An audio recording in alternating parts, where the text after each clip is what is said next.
report where we're going to go over what's happening in the local real estate market. This is the heat map that I put up at the beginning of every short report showing our supply, and as you can see the map is completely red. Some interesting areas are Green Lake at 0.6 months supply, East Bellevue at 0.5 months supply, which is the lowest supply area that we have, and East or West Bellevue at 2.2 months supply. So with supply being this low, we have severe pressure on pricing and an upward trend. The statistics for the east side, housing supply in aggregate is down 36% versus last year. Our closed sales are up 17%. Our median active list price is up 36%. And our closed sale price, which is the big one that I look at, is up 13%. Switching over to Seattle, our housing supply is down 38%. The closed sales are up 12%. Our median active list price is up 35%, and again, our median closed sale price is the same as the east side. It's up 13%, so squarely in double-digit range for appreciation this year. So what's going to happen this next year? Well, I believe we're going to have, again, double-digit increase of 10% or more, and I think that interest rates are going to increase as we continue to move out of this recession and the economy improves. I think interest rates will probably end up around the mid-4s at the end of the year. So what's the effect of that? Well, to talk about a little bit about that, what I wanted to do was go back and look historically at what's happened between interest rates and prices and how that's affected the payment or the affordability, which I believe is the driving force behind prices. In 2000, our interest rate, for example, was 8.24%. Our average list price was $380,132.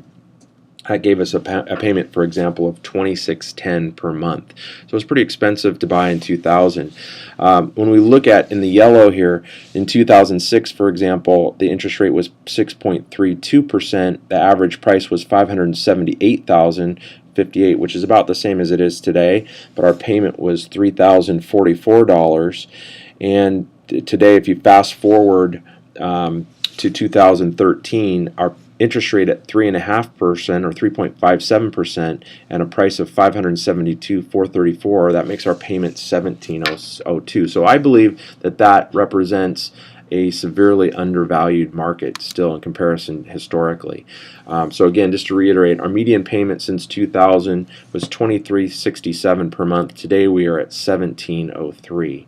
So that's having a big impact, and that's why we're seeing 8 offers, 20 offers on homes.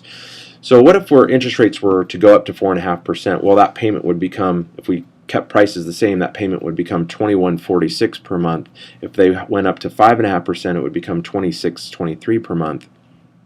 So if interest rates increase to 4.5% like I predict and prices go up 11%, that's going to make our payment go to $23.81. So that's some interesting information, I think, if you're going to be buying or selling here in the next year, just something to keep in mind. So why would you be buying or selling in this market? Well, maybe you want to improve your location, maybe you want to improve schools, improve commute, buy a more expensive home, or you want to reset that loan that you can't refinance. Maybe you were in an interest-only ARM since 2005 or 2006.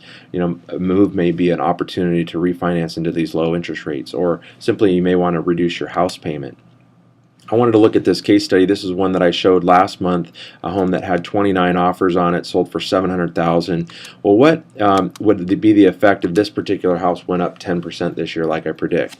So it sells for $700,000 March 2013 at 3.5% interest rate. That's a payment of $25.15 per month.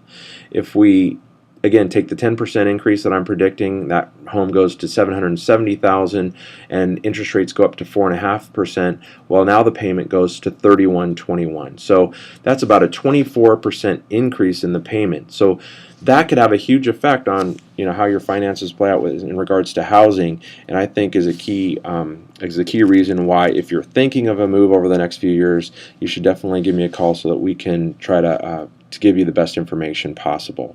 Again, that's the end of my short report. If you have any questions, please give me a call. I appreciate all your referrals, and we'll look forward to talking to you next month.